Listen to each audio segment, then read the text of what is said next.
There is a quiet grief that follows many adults who were once called gifted. It doesn't look like failure in the traditional sense. They may be intelligent, capable, even outwardly functional. But inside, there is a persistent feeling that something went wrong, that they were supposed to become more, that something was lost along the way. And the most painful part is not that they struggled, it's that everyone expected them not to. The psychology of gifted kids who burn out as adults is not about laziness, entitlement, or wasted opportunity. It is about pressure applied too early, identity formed too narrowly, and nervous systems that were trained to perform long before they were allowed to develop. Giftedness in childhood is rarely just a trait, it becomes a role. From a young age, gifted children are singled out. Praised for being exceptional, treated as different, often admired, sometimes envied, occasionally resented. Their intelligence becomes visible before their emotional maturity can catch up. And because adults respond so strongly to potential, the child learns something crucial very early: love, approval, and attention are tied to performance. Not intentionally, but consistently, this is the first psychological fracture. When worth becomes contingent on ability, the child does not develop a stable sense of self. They develop a performative one. I am valued when I excel. I matter when I impress. I am safe when I am ahead. This works until it doesn't. Another critical factor is that gifted children are often praised for outcomes, not process. You're so smart, that was easy for you, you're ahead of everyone else. While this seems positive, it quietly discourages effort, risk, and failure. The child learns that struggle threatens identity. Struggle means maybe I'm not gifted after all, so they avoid it. Over time, gifted children often become perfectionistic. Not because they want to be perfect, but because imperfection feels dangerous. Their nervous system associates mistakes with loss of status, love, or safety. As long as tasks are easy, this goes unnoticed. When tasks become hard, everything collapses. Another key psychological layer is asynchronous development. Gifted children often develop cognitively faster than they develop emotionally. They can understand complex ideas but lack the emotional tools to regulate pressure, disappointment, or identity confusion. Adults mistake intellectual maturity for overall maturity, so they expect more earlier, faster. The child complies because compliance is what giftedness has taught them to do. Another factor is that gifted children are often overused. They are relied on, asked to help others, expected to lead. Positioned as examples, this creates chronic performance pressure. They learn to suppress their own needs to meet expectations. They become responsible before they become resilient. Another psychological truth is that giftedness narrows identity. When everyone around you defines you by one trait, intelligence, talent, achievement, other parts of you don't get room to develop: playfulness, curiosity without outcome, emotional exploration, rest. By adolescence or adulthood, many former gifted kids realize they don't know who they are without achievement, and that realization is terrifying. Another crucial layer is fear of failure. For many gifted children, failure was rare early on. When it finally arrives, as it inevitably does, it feels catastrophic. Not like a learning experience, but like exposure. If I fail now, everyone will see I was never special. So instead of risking failure, many gifted adults stall. They procrastinate, they avoid challenges. They stay underemployed. They don't finish projects. This is not laziness. It is self-protection. Not trying means you can't fail. Another psychological factor is burnout from chronic overactivation. Many gifted children grow up in constant cognitive stimulation, advanced classes, enrichment programs, expectations to reach their potential. Their nervous system never learns how to rest. Burnout doesn't come from doing too much once. It comes from never being allowed to stop. By adulthood, their system is exhausted.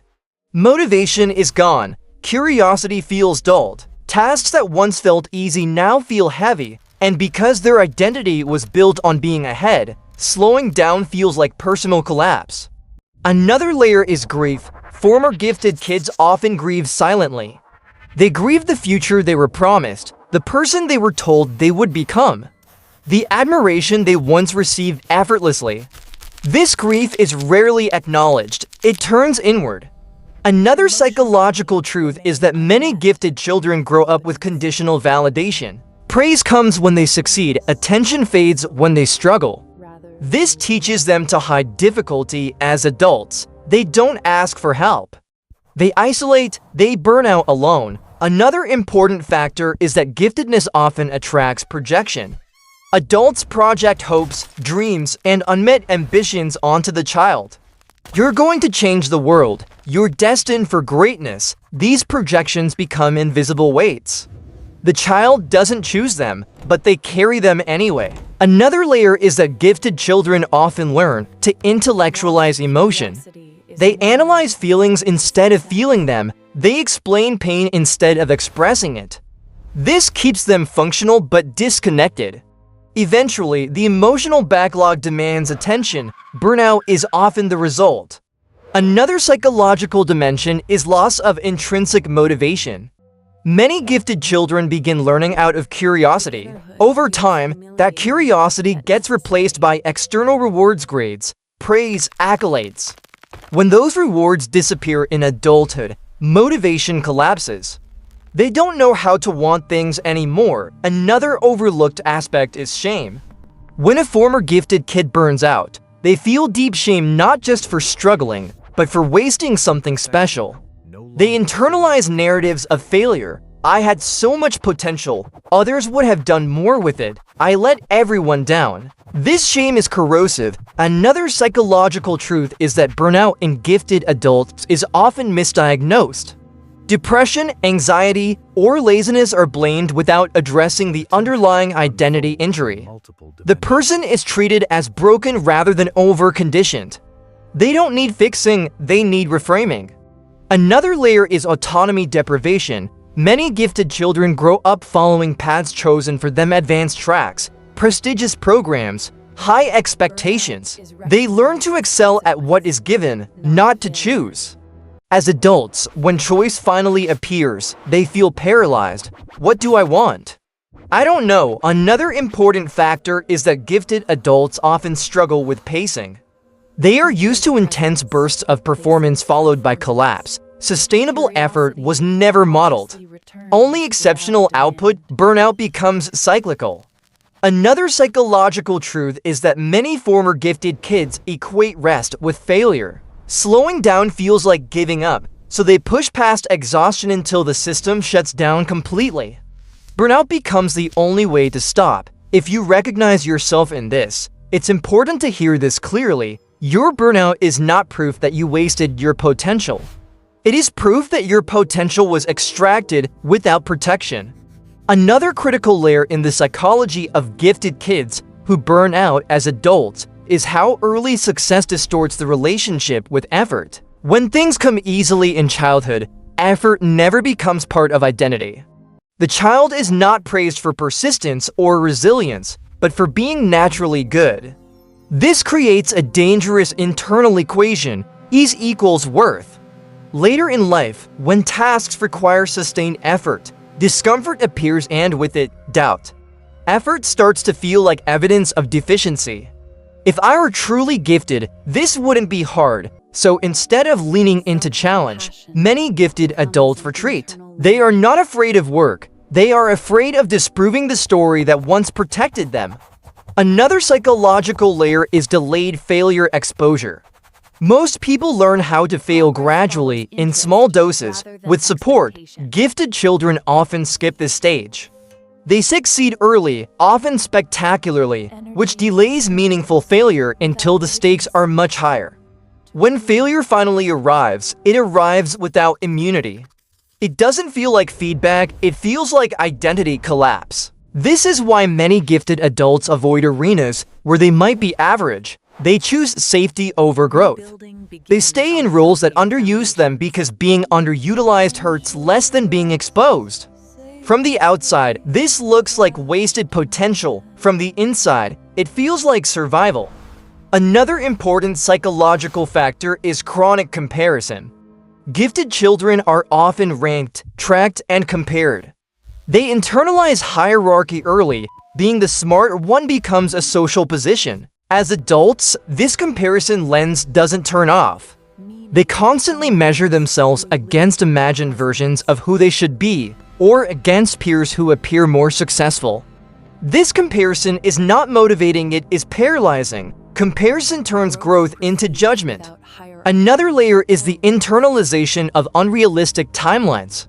Gifted children are often told they are ahead. This creates the expectation that progress should always be fast, linear, and impressive. When adulthood introduces delays, detours, and plateaus, gifted adults feel behind even when they are not.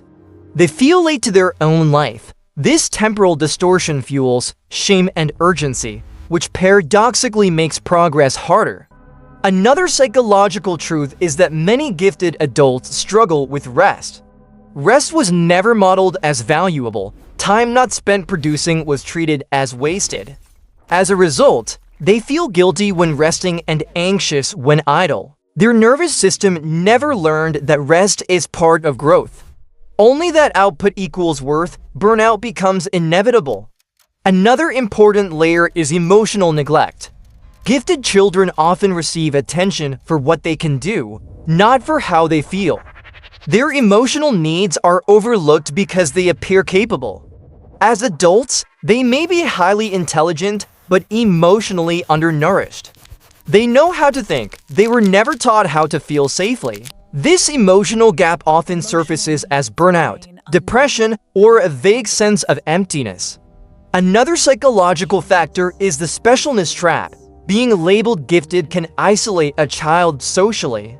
They may feel different, misunderstood, or disconnected from peers. Achievement becomes a substitute for belonging. As adults, when achievement falters, loneliness intensifies. Another layer is rigidity of self-concept. Giftedness creates a narrow identity. I am the smart one, but humans are complex. When life demands other skills, emotional resilience, collaboration, patience, the gifted adult feels unprepared. They don't fail because they lack ability. They fail because they were over-specialized too early. Another psychological truth is that many gifted adults unconsciously sabotage opportunities. They delay, overthink, or quit prematurely. This is not self-destruction. It is an attempt to preserve identity. If I never fully try, I never fully fail. This strategy protects the ego but erodes the soul. Another layer is grief for lost curiosity.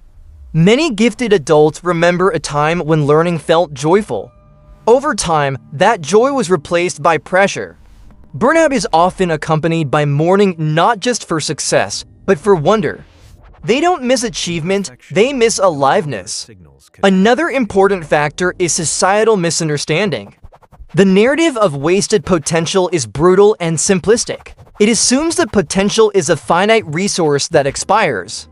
It ignores context, health, trauma, and identity development. Potential does not rot, it waits. Another psychological truth is that gifted burnout often coincides with a values shift. What once mattered, status, recognition, being exceptional, loses meaning, but nothing has replaced it yet. This creates a void. Burnout is not always collapse. Sometimes it's transition without language. Another layer is that many gifted adults never learned how to be beginners. They were always advanced. Being new, slow, or uncertain feels humiliating. So they avoid starting anything that might put them back at zero. Growth requires beginnerhood. Giftedness often blocks it. Another psychological factor is nervous system exhaustion. Years of overperformance, hypervigilance, and self-pressure dysregulate the system.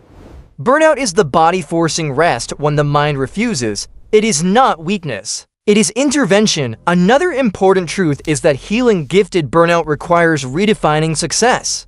Not as exceptional output, but as sustainable engagement.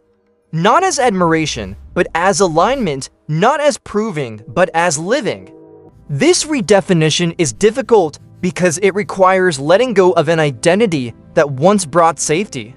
Another layer is self-compassion. Many gifted adults are harsher on themselves than anyone else ever was.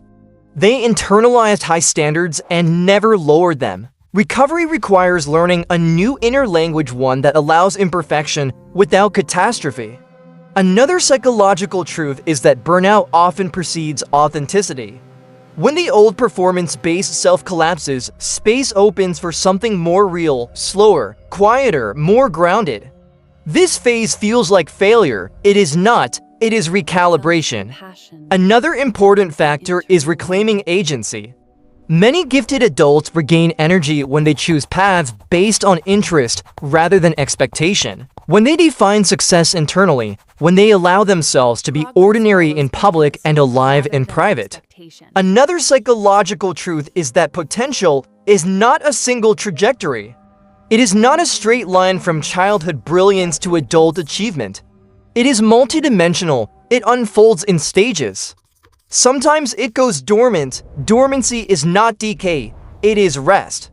Understanding the psychology of gifted kids who burn out as adults dismantles the cruel myth of wasted potential. It reveals that what looks like underachievement is often overconditioning. That burnout is not failure, but consequence. And that many gifted adults are not behind, they are rebuilding on healthier terms. You did not waste your potential. You were asked to carry it too young, too fast, too alone. Burnout did not erase what you were, it interrupted what was unsustainable. And what comes after burnout, if allowed space, patience, and compassion, is often something deeper than giftedness ever was. Not performance, not proving, but presence.